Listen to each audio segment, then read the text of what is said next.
I want to express my appreciation to the National Indian Health Board for hosting this webinar, and also I want to thank all of you for joining today. Next slide, please. So the objectives for today's presentation are to evaluate epidemiology of respiratory viruses, to review vaccination recommendations and product information for influenza, RSV, pneumococcal, measles, and COVID-19 vaccines for the 2025-2026 season, to describe the recent authorizations and modifications and the recommendations for RSV vaccines in at-risk populations, and to discuss the process for reporting vaccine errors in both I-STAR and VAERS. Next slide, please.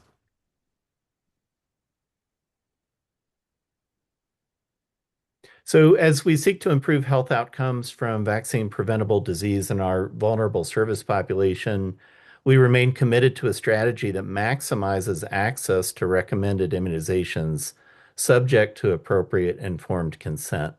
In accordance with our IHS E3 vaccine strategy, we will offer every patient at every visit every recommended vaccine when appropriate. As we work collectively to mitigate the risk of vaccine-preventable infectious disease in Indian country, we hope that the information that we're providing to you today will support your local efforts.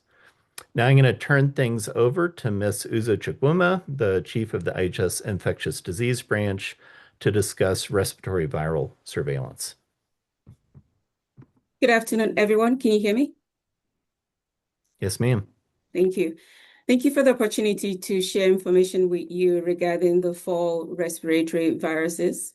Today, I'll be sharing a brief overview of the current 2025-26 fall respiratory virus season, key trends across influenza, RSV, COVID-19, and measles. Next slide.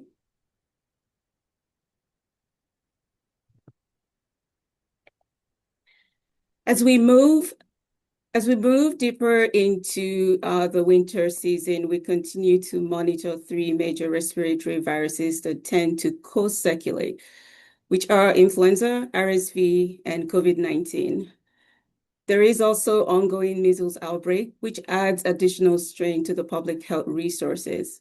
It's essential to highlight that our American Indian and Alaska Native communities experience higher rates of chronic conditions such as HIV, hepatitis C-related mortality, cardiovascular disease, coronary heart disease, and stroke, all of which can further be complicated by these respiratory infections. So the plan that we do around surveillance and prevention is really about protecting the populations who already face significant health disparities. Next slide. So let's start with influenza. The national influenza activity remains low for the 2025-26 season as of week 46, with the percent positivity at 2.9%. The overwhelming majority of identified influenza viruses, nearly about 92%, are influenza A, and the most common circulating subtype continues to be influenza A H3N2. Hospitalization rates are also low at 0.5 per 100,000. Influenza A accounts for majority of the hospitalizations at 83.3%. Adults 65 years and older are at higher rates of hospitalizations. And similarly, non-Hispanic Blacks have a higher rate at 2.7% per 100,000 people. Importantly, hospitalization rates for AIAN people is lower than several other race and ethnic populations. Pediatric mortality remains at 0 for this season so far, which is good news. Next slide. So next, looking at influenza-like illness or ILI activity nationally. Overall, activity remains at the minimal level at 2.2%, which is still below the national baseline of 3.1%.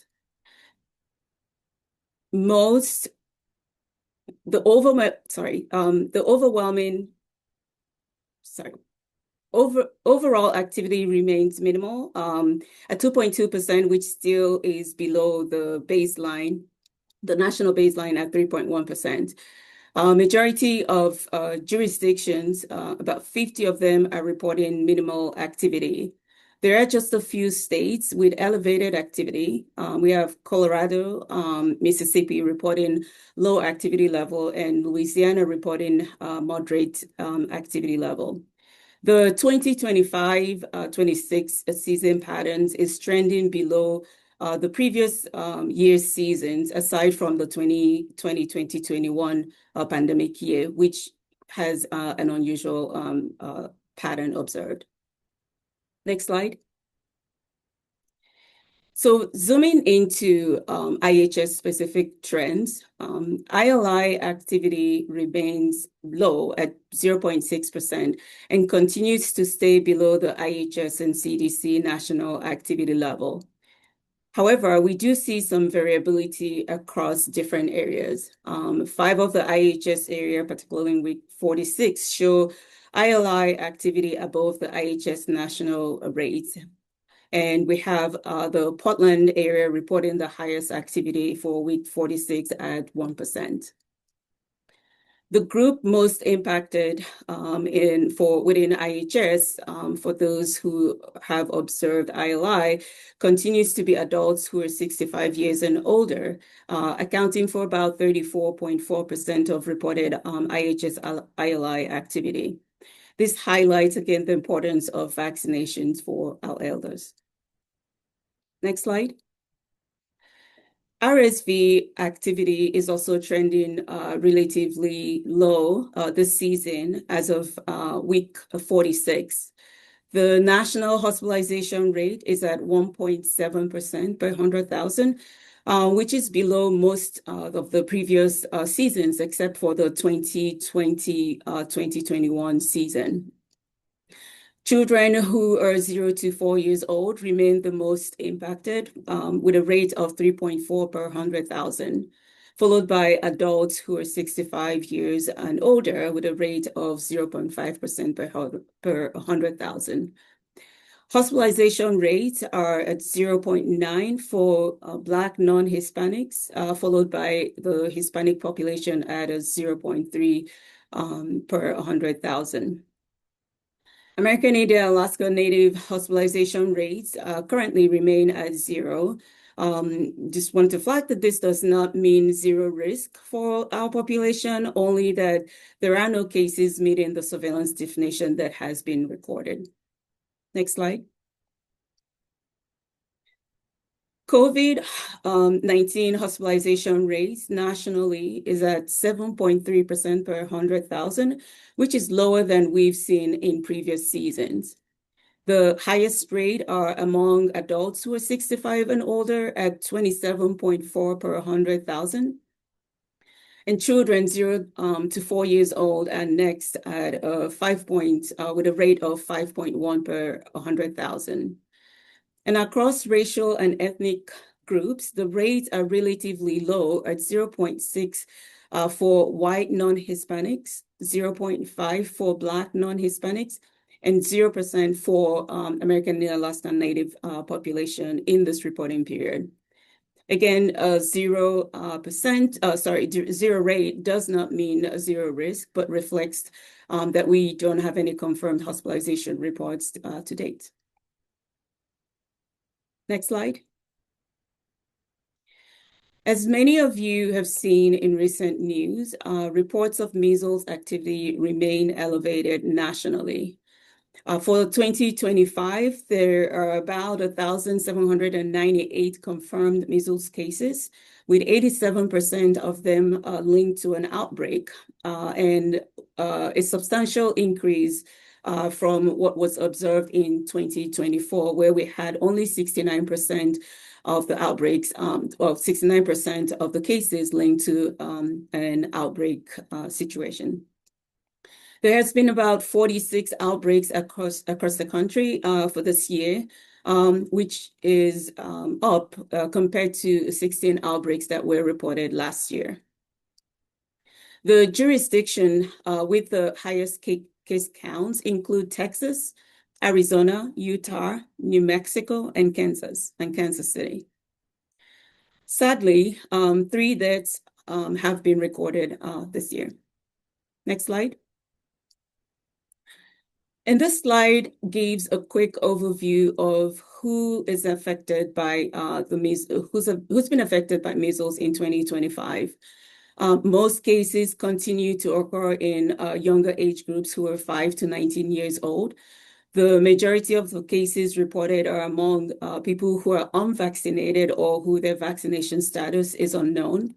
And a notable number of hospitalizations, especially among kids who are 5 years and older, reminding us that measles remains a serious and highly contagious disease.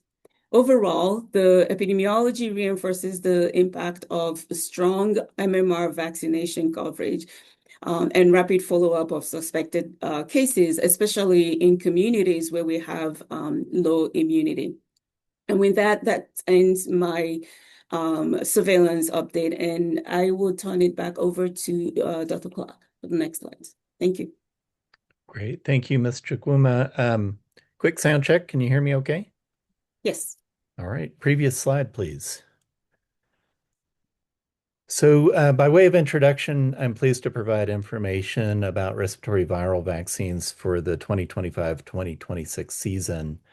The fall is the traditional beginning of the respiratory viral season for most geographic locations served by the Indian Health Service. Seasonal influenza accounts for an average of 12,000 to 52,000 deaths and over 200,000 hospitalizations annually in the United States. Meanwhile, respiratory syncytial virus, RSV, is the leading cause of hospitalization among infants in the United States, and it also accounts for an average of 60,000 to 160,000 hospitalizations annually among persons ages 65 years and older. Finally, SARS-CoV-2, the virus that causes COVID-19, has been responsible for an excess mortality in the United States of over 1 million persons to date. Next slide, please. Seasonal influenza vaccine has been recommended for all persons 6 months of age or older for over a decade. A form of viral strain mutation known as antigenic drift requires yearly seasonal flu vaccination, both to reduce the risk of infection and spread and to reduce the risk of serious infection, including hospitalization and death. For most people, early fall is the most optimal time to encourage vaccination and to obtain one for ourselves. Women pregnant in their third trimester and young infants requiring 2 doses for protection in their first season may receive seasonal flu vaccine as early as July or August. The FDA-approved trivalent vaccines cover 3 serotypes of influenza deemed most likely to pose risks during the current season. This includes multiple vaccine manufacturers and formulations. While flu vaccine effectiveness varies from year to year, the average reduction in hospitalization risk has been 42 to 82% in the last 10 years. Next slide, please. For the 2025-2026 season, FDA-approved COVID vaccines include the mRNA vaccines manufactured by Pfizer and Moderna, as well as the Novavax adjuvanted protein subunit vaccine. This year, universal COVID vaccine is recommended for persons 65 years and older, as well as children and adults with at least one risk factor for serious disease. According to ACIP recommendations at its meeting earlier this year, all other persons may receive a COVID vaccine based on a shared clinical decision-making approach in consultation with the provider, including a physician, nurse, or pharmacist. IHS encourages access to COVID vaccines due to the increased vulnerability of American Indian and Alaska Native people for serious COVID disease. Next slide, please. Now let's review immunizations for respiratory syncytial virus. 2023 was the first ever availability of multiple RSV vaccinations and immunization products, including the long-acting monoclonal antibody nirsevimab for infants up to 8 months of age and all American Indian and Alaska Native children up to 19 months of age in their second RSV season. The CDC's Advisory Committee on Immunization Practices continues to recommend seasonal administration of the RSV vaccine Abrysvo for pregnant people to be given as a single dose between 32 and 36 weeks of gestation, to protect the newborn from severe lower respiratory tract infection in the first weeks and months of life. 3 vaccines, Arexvy, Abrysvo, and Mrezvia, are recommended as a single lifetime dose for persons ages 50 to 74 years or older who are at risk for severe RSV disease, and for all persons aged 75 years and older. Again, for older adults, a single lifetime dose is recommended, meaning those who receive a dose or who've received a dose in the last 2 years in this age group do not require another dose this year. As a reminder, RSV vaccines have been found to be both safe and effective. From phase 3 clinical trials, efficacy analysis for RSV vaccines in older adults showed that the vaccines were effective in preventing symptomatic, laboratory-confirmed RSV-associated lower respiratory tract disease during season 1, ranging from 82.6 to 88.9%, and during partial season number 2, ranging from 56.1 to 78.6%. The studies were not powered to estimate vaccine effectiveness against hospitalization, severe RSV illness, or death in adults. In terms of safety, the most common side effects were due to local or systemic reactions resulting from the immune response to the vaccine. As mentioned, again this year, maternal RSV vaccines are recommended for pregnant women between 32 and 36 weeks of pregnancy to reduce the risk of severe infant lower respiratory tract disease. In phase 3 clinical trials, vaccine effectiveness was 91% within 90 days after birth and 76.5% within 180 days after birth. The most common reported side effects by pregnant women were injection site pain, headache, muscle pain, and nausea. The ACIP generally recommends seasonal administration, typically September to January, of RSV vaccines to pregnant women between 32 and 36 weeks gestation.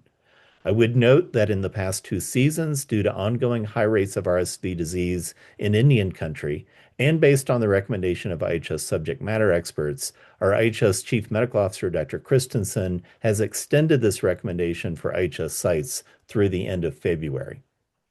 Lastly, as you're aware, in 2023, the FDA approved and the CDC's Advisory Committee on Immunization Practices recommended nirsevimab, which is a new type of immunization, a long-acting monoclonal antibody, as a form of passive immunization against severe RSV disease in infants and young children.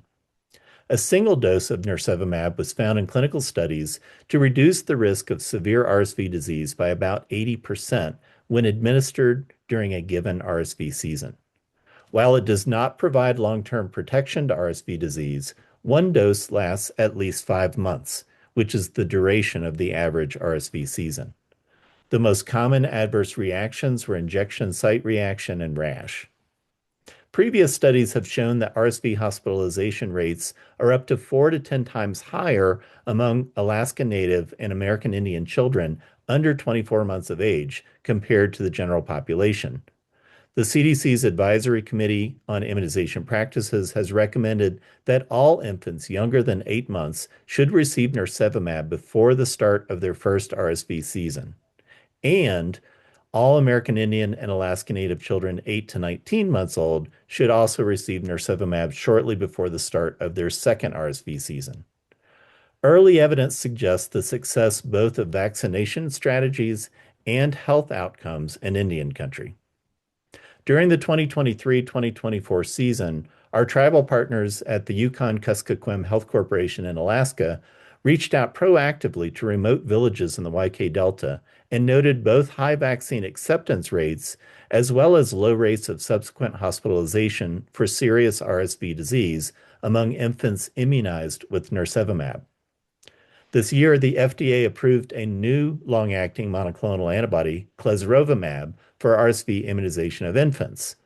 Due to lack of real-world data comparable to nirsevimab, lack of approval for second season administration, and supply chain constraints for the newer product, for the 2025-2026 season, IHS advocates preferential use of nirsevimab in tribal communities. Next slide, please. Turning to pneumonia vaccines, you may be aware of changes to the options for adult pneumococcal immunization recommendations. The childhood immunization schedule already provides for recommended vaccines to reduce the risk of invasive pneumococcal disease. Pneumococcal vaccine is recommended for all adults aged 50 years and older, as well as younger adults aged 19 to 49 years with risk factors such as asthma, diabetes, or a weakened immune system. Based on FDA approval and ACIP recommendations in 2024, there are three pneumococcal vaccine strategies for adults. These include a combination of the PPSV23 and PCV15 in series, or either PCV20 or PCV21 as a single agent. PCV21 provides the broadest coverage for serotypes currently associated with invasive pneumococcal disease, with one exception. Recent active bacterial surveillance in several states and tribal communities has demonstrated higher prevalence of serotype 4 infections. This is important since serotype 4 is covered by PCV20, but not by PCV21. In collaboration with our IHS Chief Clinical Consultant in Infectious Disease, Dr. John Irlew, the IHS National Pharmacy and Therapeutics Committee recently reviewed the active bacterial surveillance data and issued updated agency guidance to optimize vaccine coverage and reduce pneumococcal disease burden among adults in tribal communities. In regions with a high prevalence of serotype 4 invasive pneumococcal disease, namely Alaska, Colorado, the Navajo Nation, New Mexico, and Oregon, the agency recommends preferential use of PCV20 for adults requiring pneumococcal vaccination due to its inclusion of serotype 4. In areas where serotype 4 is not contributing significantly to disease burden, PCV21 is an appropriate choice for adults, offering broader overall serotype coverage. Consistent with recent ACIP guidance, the agency supports a single dose of a pneumococcal conjugate vaccine for all adults aged 50 years and older, regardless of underlying risk conditions. This guidance is summarized in a clinical formulary brief from August of 2025 that can be found on the IHS National Pharmacy and Therapeutics Committee webpage, which you can Google at IHS MPTC. Next slide, please. Lastly, measles is a highly contagious viral disease that commonly causes high fever, rash, congestion, conjunctivitis, and cough. The virus spreads easily and can survive in the air or on surfaces for up to 2 hours. Measles infection can result in serious complications, including pneumonia, brain inflammation, and even death. Unvaccinated infants, children, and adults are most at risk. Declared eradicated from the United States in 2000, in 2025, as was mentioned earlier, there have been 46 outbreaks and nearly 1,800 cases of measles infection, including in 43 states. The single most effective strategy at preventing measles is vaccination. The MMR vaccine, typically offered first at 12 to 15 months of age and a second dose at 4 to 6 years of age, is very safe and highly effective, reducing infection risk by 93% after the first dose and 97% after the second dose. The most common side effects from the vaccine include soreness and a mild rash or redness at the injection site. A fever occasionally and temporary pain or stiffness in the joints can be experienced. A coordinated approach to universal vaccination of children and unvaccinated adults is essential to preventing measles infection and outbreaks. Next slide, please. So I want to finish with a brief review of IHS vaccine safety surveillance. The IHS National Pharmacy and Therapeutics Committee has repeatedly issued guidance regarding reporting to the Vaccine Adverse Event Reporting System, and this can be found on the MPTC website under the Pharmacovigilance tab.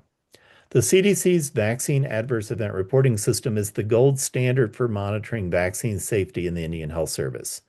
Since the incorporation of new IHS functionality in VAERS in September of 2020, IHS has received over 3,000 vaccine safety reports originating from ITU facilities. While COVID vaccine safety comprises the majority of these reports, the IHS functionality that I'm going to describe is applicable to all ACIP recommended vaccines. Next slide, please. The online process for reporting adverse vaccine events using VAERS is simple, and it's available to anyone, including healthcare providers, other facility staff, parents, and even patients. Next slide, please. The web link for VAERS reporting can be found at vaers.hhs.gov, after which the reporter can select the option to report an adverse event. This reporting is mandated for healthcare staff under certain circumstances and is also supported by IHS policy when adverse reactions are deemed serious and/or meet federal reporting requirements, including adverse events of special interest. Next slide, please. The Indian Health Service functionality involves entering the letters IHS and item number 26 of the report form, which permits identification of reports originating from the IHS system of care. The use of this IHS label in item 26 is advocated for all federal, tribal, and urban sites and facilities, and it permits the analysis of adverse vaccine events in the IHS service population to allow for potential signal detection. Next slide, please. I will stay on to answer questions at the end of the webinar, and I'm pleased now to turn it over to my colleague, Captain Holly Van Lew. Hi, everyone. Thanks so much, Dr. Clark. I am Holly Van Lew. I am a pharmacist, and I am an SME in immunizations, and really love having the opportunity to talk to you a little bit more about some of the products and the product selection. It is a local decision at each site to decide what products to use and consider, but there are a lot of items for consideration. So happy to go through these items quickly. We'll selectively go through a couple of items. For example, measles, mumps, rubella, or the MMR vaccine is widely available and has been used for decades. That one is widely available, so we won't talk much about that, or the flu vaccine, because that's also been a standard of care for decades now. And there are a multitude of different products available. But we'll jump right into the next vaccine preventable disease. I'll go to the next slide, please. Talking about RSV vaccines. Next slide. Just want to point out that there are 3 FDA approved and ACIP endorsed vaccines available for RSV. You may have some brand familiarity and know some of the names, but just to walk through the 3 different components. On the left, we have mRESVIA. That is a Moderna product that is an mRNA-based vaccine made much like the COVID product, and it is available in pre-filled syringes. It is stored at frozen temperatures, and so it's something that you have to consider when storing these products, keeping these products on hand, and rotating out stock. We also have in the middle column there Arexvy, which is the GlaxoSmithKline product. This is that traditional protein base, but it has an adjuvant, and so that product is a completely acceptable product, used also in adults and risk-based for adults 50 to 74. And then on the right-hand side, we have Abrysvo, which is the Pfizer product. This one is just a traditional protein-based product. And what's unique about this one is it's approved, or ACIP recommended not just for adults 75 and older as a routine product, also for risk-based for people 50 to 74. But it is also authorized for pregnancy. So during 32 to 36 weeks gestation to protect that infant, as Dr. Clark talked a little bit about earlier today.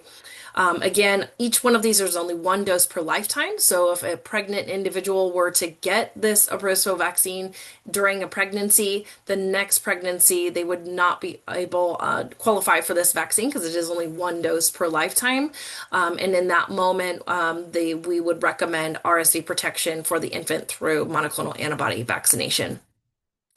What's unique also about Abrysvo is there's multiple different products available with different techniques to reconstitute the product. Sometimes those can be a little time consuming for both Arexvy and Abrysvo. Those products are, they take a little bit more time to prepare in advance before giving it to the patient, whereas the mRESVIA product is a pre-filled syringe, so that may be beneficial in certain clinic settings when you're trying to speed up or making an efficient workflow process. Next slide, please. Here's the Mresvia. Again, this one is stored frozen. It can be thawed for up to 90 days. And you can keep it at room temperature for a short period of time, but you cannot return it back to refrigeration, which is kind of unique. And it's special because it is an mRNA vaccine. It is, we have kind of handle it with kid gloves kind of situation. Next slide, please.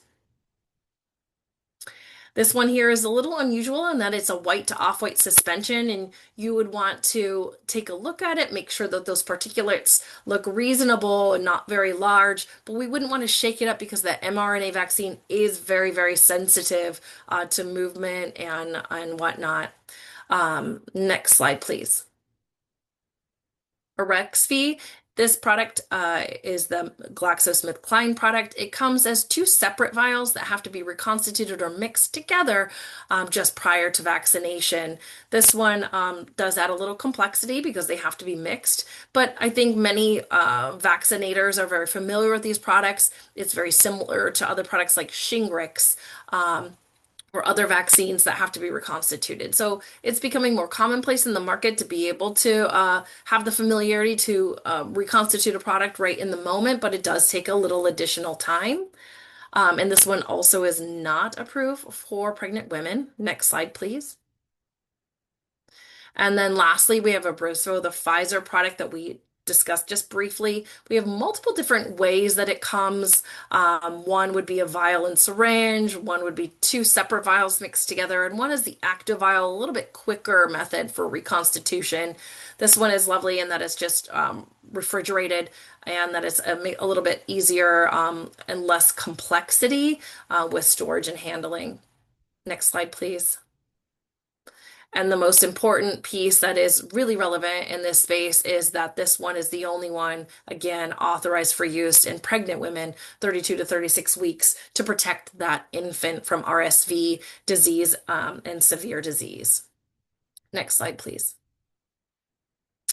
Let's talk a little bit about the products available for pediatrics. Next slide.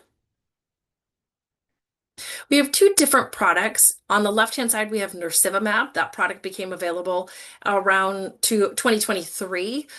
This is a Sanofi brand product, or also called Beyfortus, which you might be more familiar with that brand name. On the right-hand side, we have Clesrovimab. That's a new product that came to market just this fall. It is now available through the Vaccine for Children program, but there were some initial it was limited availability in the marketplace. So in general, Clesrovimab is lovely in that we now have an additional product for RSV protection for our infants, because there was limited supply the last few years for the monoclonal antibodies, but we now are seeing additional products coming forward, which helps to relieve some of that supply chain concern. This product is only approved in infants for the first RSV season, and it does have a lovely and simplified dose in that everyone gets the same dose. Everyone gets the 105 milligram pre-filled syringe for all infants in their first RSV season. Now I'm going to switch over to Nursivimab on the left and reiterate that IHS prefers the Nursivimab product for the 2025-2026 season for a multitude of those items already discussed, in that the product is more widely available. It was already in place in the market prior to the fall this year.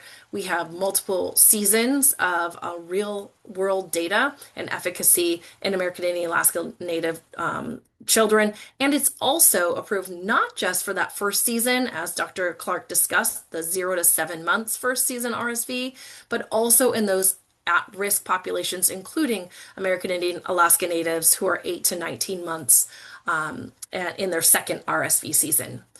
Now, dosing is a little complex at times because in the 0 to 7 months dosing, it's based on weight. So children less than 5 kilos would get a 50 milligram dose. Children greater than 5 kilos would get the 100 milligram pre-filled syringe dose. For children in the 8 to 19 month category, that's going to be the 200 milligram dose, which is a little complex in that it's 2 of the 100 milligram injections, 1 typically given in each thigh. So it is really exciting to know that we have familiarity with this product. We've used it for a couple of years. We now have clinical decision support in our electronic health records for those federal IHS facilities or those people using RPMS EHR. We now have forecasting and documentation workflows that are cleaned up in the last few years since this product became available. Next slide, please. Here's an example of what the Beyfortus or nirsevimab looks like. On the top picture on the right, we have the 50 milligram dose. It's color-coded in purple, and the light blue color is the 100 milligram dose, which is really important to keep those distinctions and visibly different products there. It is really lovely in that it's just stored at refrigerated temperatures. And again, that dosing can be a little complex with this product. Next slide, please. And just an example or a picture of the influenza or clesrovimab prefilled syringe, that single dose, that 105 milligrams. It too is just stored at refrigerated temperatures and has that standardized dosing for 0 to 7 month children, but it is not approved for 8 to 19 months. So that's where it becomes more complex for product selection in the Indian Health Service. Next slide, please. Pneumococcal vaccines. Next slide. Vaxneuvance may be something you're familiar with, PCV15. This product is a little more complex because it has to be given in series with PPSV23. So many people elect to go with a different pneumococcal conjugate vaccine that has a wider repertoire of serotypes that cover it, but it is an available product for use. It can be used both in pediatrics and in adults. Next slide, please. Prevnar 20 is more commonly used. We see this often used both in pediatrics and adults. PCV20 can be used for the pediatric vaccine series for 2, 4, 6, and 12 to 15 months. And then for adults as a single dose of PCV to complete any risk-based vaccination for 19 to 49 or routine vaccination for people 50 and older. One thing that's unique about this product is it has to be stored just in a certain way. You have to orient the box in a certain way because the product does settle down. And it is important to make sure you're shaking vigorously on this product, which is a little different than most vaccines, that you're going to want to resuspend that the particulates because it's like a white, creamy vaccine. So it will be important to vigorously shake this product and store it according to what it states on the box to make sure that the product is homogeneous. Next slide, please. And then Capvaxive, this is the one that's newer to the market the last few years. Both FDA and ACIP endorsed for adults only, not yet approved in pediatrics. This is PCV21 is the other name for it. And again, as Dr. Clark mentioned, PCV20 versus PCV21, only one difference. 20 versus 21 is only one serotype difference, but there is a very significant difference in the serotype coverage, which is really relevant in the American Indian Alaska Native population that sometimes can have serotype 4 concerns, and PCV21 does not cover the serotype 4 common in certain places in the Southwest and West United States. So PCV21 is a wonderful option, but it is something to consider for your locality. Next slide, please. And then COVID-19 vaccines, just a very brief overview. Just a reminder that we have 4 available products for COVID-19. One is the Pfizer product. And all 4 of these are fully FDA approved. And I think that's an important component now. We had operated with emergency use authorizations even as recent as last year. But all these products are fully FDA approved. For Pfizer or Comirnaty, this product is fully FDA approved for 5 and older. Also, we have the Moderna product, both the Spikevax, which is the one that we're more familiar with, or that we've been using for a couple of years, and that is the only one that's currently available for use for children under the age of 5. A new product that came to market this year is the M Next Spike. That product is unique and different in that it is a much smaller molecule that really focuses in on the spike proteins that are more less likely to have variation. And so with this product, it's a little bit more bang for your buck, I guess, is how to explain it. So it's a lower injection volume, a little better tolerated than the Spikevax, but very effective. So it's a really exciting opportunity to see this next generation product come forward for COVID-19. And then lastly, the Novavax, which is more traditional protein-based product, much like, other hepatitis B or influenza vaccines, it is not mRNA. And so this one, for many folks, are interested in this product because it is really great in that it's just pre-filled syringes, easy to use, and also is not mRNA based and is really resilient to a lot of variants. Next slide, please. This next slide will kind of give you a snapshot of all those things already discussed.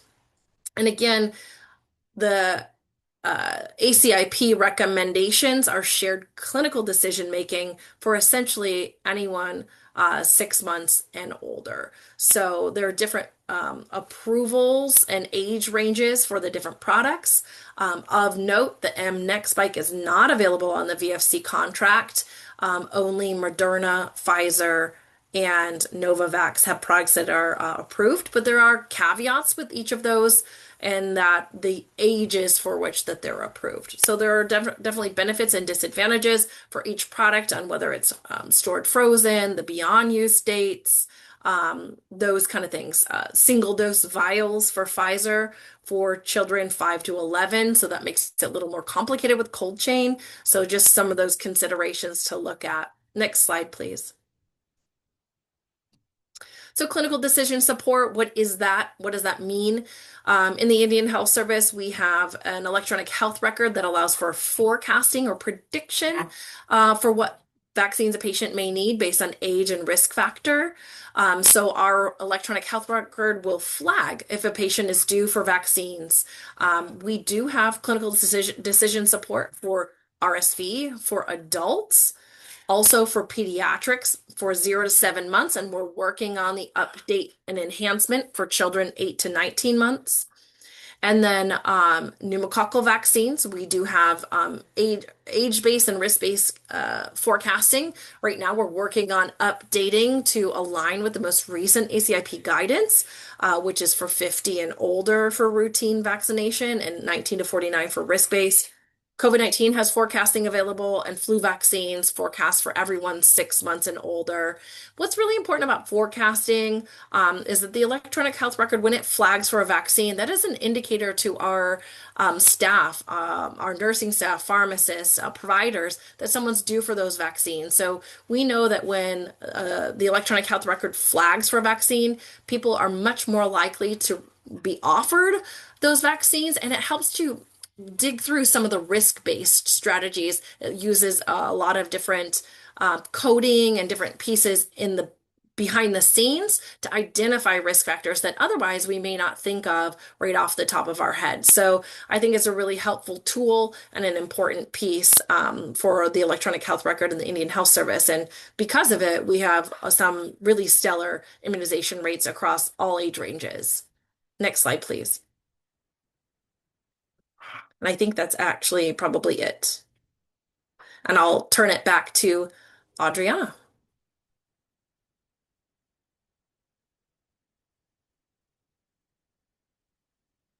So at this time, we are going to open the floor up for any questions that anyone may have for our presenters at this time.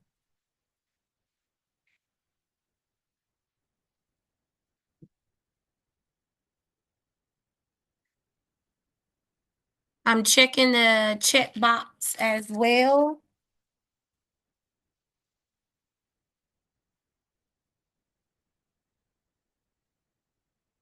And I'm also looking to see if we have any raised hands. So no raised hands.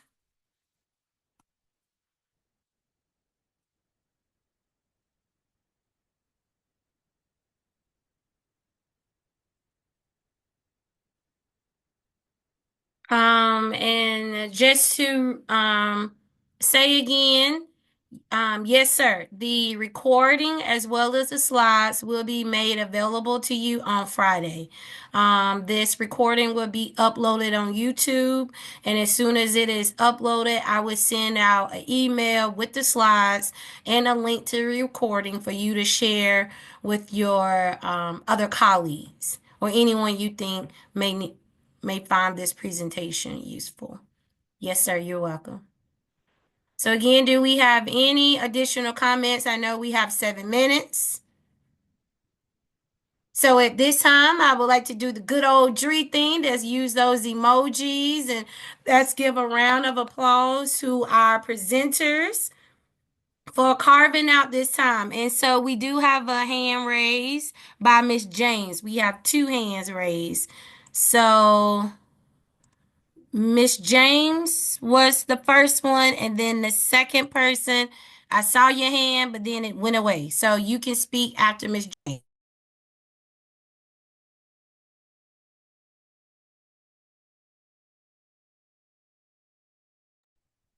Or Miss James, Elf James, I feel like is what I saw.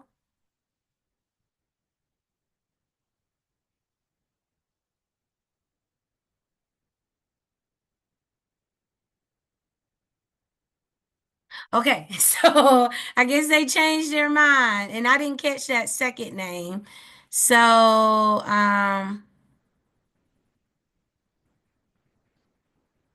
any other questions, comments?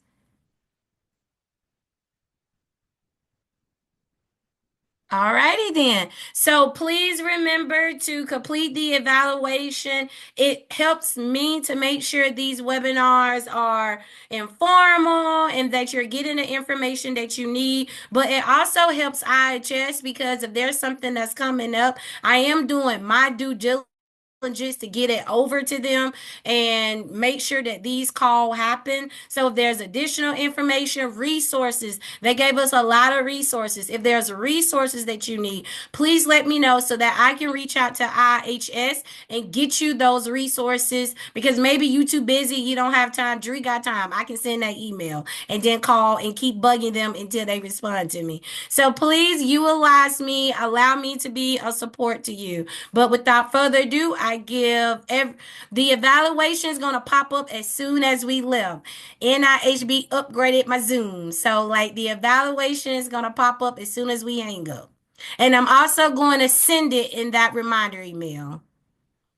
So, Ms. Marzette, if I may, on behalf of the panelists, my co-presenters, again, want to thank you and the National Indian Health Board for hosting the webinar. Thank you so much. We appreciate the opportunity, and my best to everyone to have a great rest of your week. Thank you. And great turnout from Lumney. 25 attended today. Yeah, that's what I'm talking about. Room full. All right, everyone take care. Be blessed. Drink your water. Love on someone. And then love yourself. Bye-bye. Thank you.